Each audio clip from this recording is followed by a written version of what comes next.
It's been a while since I've really talked about curly girl method, and I kind of wanted to talk through the, 10 things I have learned since implementing curly girl. Hey, I'm Lindsey. If you're new here, welcome. Sometimes I talk about things like curly girl hair. A lot of times I talk more about food and recipes and specific ways of eating. But today we're going to focus more on the curly girl method and my experience using it. First of all, let's take a look at my hair as is. This hair is kind of wavy. Not really got any clumps going on. I have not put any product in it. I have not done anything other than wash it, condition it, and let it air dry. And that is definitely something that I would never have done, last August, last July even. Last year, this time, I was still flat ironing my hair every single time that I blew it dry. I was dissatisfied with my hair. It was very frizzy. Granted, I was much earlier in the postpartum phase after having our youngest, but she is now 21 months old and my hair has had an opportunity to grow. It's had an opportunity to get healthier, and I have learned several things along the way using the curly girl method that have greatly improved my hair. One of the first things that I have learned since implementing the curly girl method is that weather conditions matter. Now, I knew this before I started the curly girl method, but it didn't really click in my mind until I was knee deep in the fall in the curly girl method. So I have a slight wave to my hair. I don't have good clumping whenever I am in the thick of doing curly girl method and I'm on top of the techniques and the products and all the things.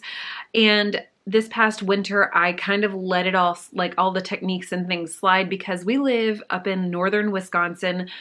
It gets super cold up here, and trying to leave the house with wet hair is not a smart choice for me personally. So I wound up letting some of the techniques as far as letting my hair air dry kind of fall by the wayside. So the weather conditions really matter for me. I need a more humid environment to really draw these waves out, and the drier it is, the less likely I'm going to have good definition. I mean, to be honest with you, good definition is a relative term for my hair. Just having any form of clumps is good definition for me. Another thing I have learned is that my hair texture is something that I can work with instead of fight against. And from the time I was about 14 years old, I flat ironed my hair every day or every other day, and on some occasions I would flat iron it twice a day. That's a lot of damage going on my hair. I am 35 now, and I've been doing this curly girl method for about 9 months now. It was back in August of 2018 when I started doing curly girl method, or at least learning about it and starting to implement some of the techniques and switch over my products. So using the curly girl method has really helped me embrace my hair texture instead of choosing to fight against it every day. I have learned since starting the curly girl method that heat isn't necessary to be happy with your hair. I would blow dry my hair, flat iron my hair almost every single time that I would take a shower and wash my hair, get my hair wet. And that was a whole process. It took me at least 30 to 45 minutes to get my hair dry and then flat ironed, which that eats up a lot of your day, especially whenever you have small children or you have other tasks that are time sensitive. The whole getting ready process was just a lengthy one for me in the mornings whenever I would wash my hair and have to manage it before using the curly girl method. But since using the curly girl method, I have learned that I can let my hair air dry, and yes, it does take a long time, but I can let it air dry and still be content with my hair, not feel like it looks awful, not feel like I'm fighting against it every single day. One thing that I learned was well moisturized hair is healthy looking hair for me. Before curly girl method, I was using a lot of shampoos that had silicones as their softening agents and a lot of just really not so great ingredients, and they were stripping my hair and then adding silicone on top of my hair so it would not feel tangled, but it was still frizzy. And frizzy hair to me looks really unhealthy because all those little tiny baby hairs that I was regrowing after Lauren was born would just like stand straight up. Same way with whenever I was postpartum with Caitlin and with Molly, I would flat iron my hair and work so hard to get all those little baby hair growth pieces to lay flat and become assimilated into my hair. And it would just never work. I would wind up with like the alfalfa sprouts, which were not cute, but well moisturized hair I have found tends to lay down a little bit more and it just looks healthier because I don't have the halo of hair growth 24/7. Another thing I learned following this curly girl method is that products are not my enemy. Well, the right products are not my enemy, and they can actually benefit my hair so much more. I used to think that using gel or sprays or mousses or any of those kinds of things would make my hair feel grimy and just look dirty faster. But whenever I discovered better products for my hair type that were curly girl friendly and that worked well with a less textured hair, that just all of a sudden things started happening that were good for my hair, and it was not a struggle for my hair to maintain that wavy texture throughout the day and even into the next day. Whereas when I was only using shampoo and conditioner, if I were to curl my hair, it would immediately fall and then frizz. So using the right products for my hair type has been huge in this curly girl journey. The flip side of that coin that I have learned is that the wrong products for my particular hair type, texture, density, all those things are my enemy. I tried a lot of heavier products like the Shea Moisture products and Cantu products. Those were made for someone who has a different hair texture than I have. And I was trying to make those things work because I A, could access them here in town, and B, they were within my price range.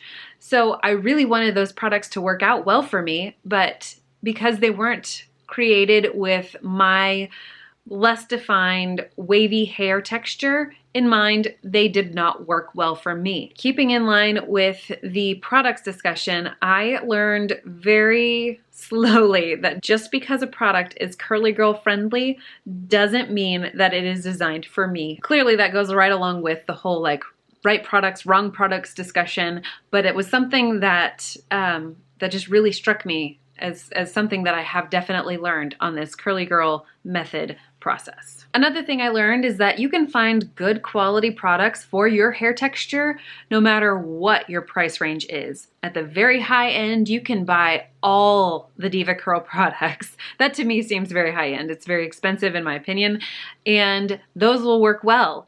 And then you can go all the way down to buying the Aussie Instant Freeze gel, and that works well for my hair. And it's what, less than $4 at Walmart? So regardless of your budget, you can find curly girl friendly products that will work with your hair if you're willing to dig a little, do a little bit of research, and listen to a ton of reviews. Something else I learned is that it takes a lot of time and effort to get started on the curly girl method, especially on the front end. Once you finally find those techniques and those products that work well for you, and you just kind of get a good rhythm going with those, it becomes much easier. But in the beginning, it is a lot of time and a lot of work to put in to getting your hair to do something that it may not have done in the past, or that you may have flat ironed out of it. Another thing I learned for my particular hair type is that wavy hair is really versatile. I can put some mop top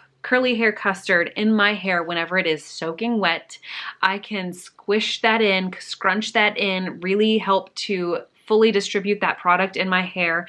Use a diffuser on my blow dryer to mostly blow dry my hair and then let it air dry, and I can get some really good waves going. But I can also do what I did today, which was washed it, conditioned it, and let it air dry, and I still am not unhappy with the texture of my hair. It still looks a little bit curled out, like that is just the texture of it.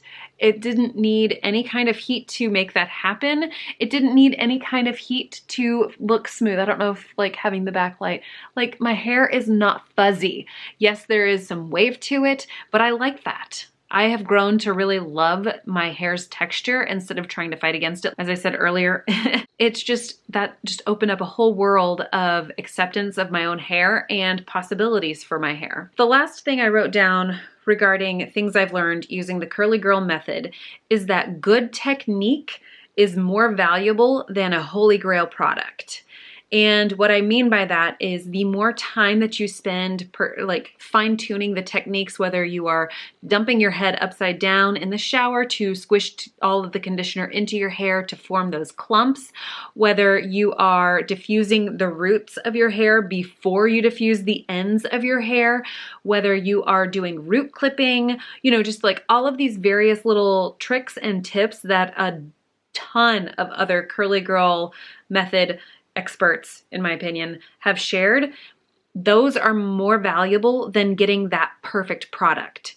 You can make any lesser expensive product work well for you if you have good technique. There are quite a few people I have learned lots of really excellent techniques from here on YouTube and over on Instagram. One of my favorites is Real Life Curly Girl. She shares some excellent scientific information. She has a gazillion resources. She's really encouraging and she's willing to experiment on her own hair, which is fantastic because it means I don't have to. I also really like India Batson on YouTube. I like Curly Susie. She has a lot of good information.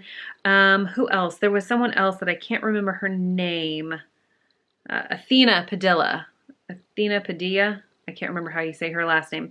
Athena has a really good channel as well. I'll try to link a few of these ladies down below that I have learned a lot from. And I mean, like they're so much bigger than me. I feel like if you're coming to me for Curly Girl advice, you've probably already watched all of their things. So I have no real advice other than those few things that I have learned just walking through this Curly Girl method quest to embrace my own hair texture. I think that my wavy hair being so versatile is a blessing in that I can be satisfied with what my hair looks like, whether I am putting in 2 hours of work into it for the day so that I can have those waves last for the next 4 days, or if I am traveling and I only have access to my shampoo and conditioner and I let it air dry instead of blow drying it. I can be happy regardless of which way I go.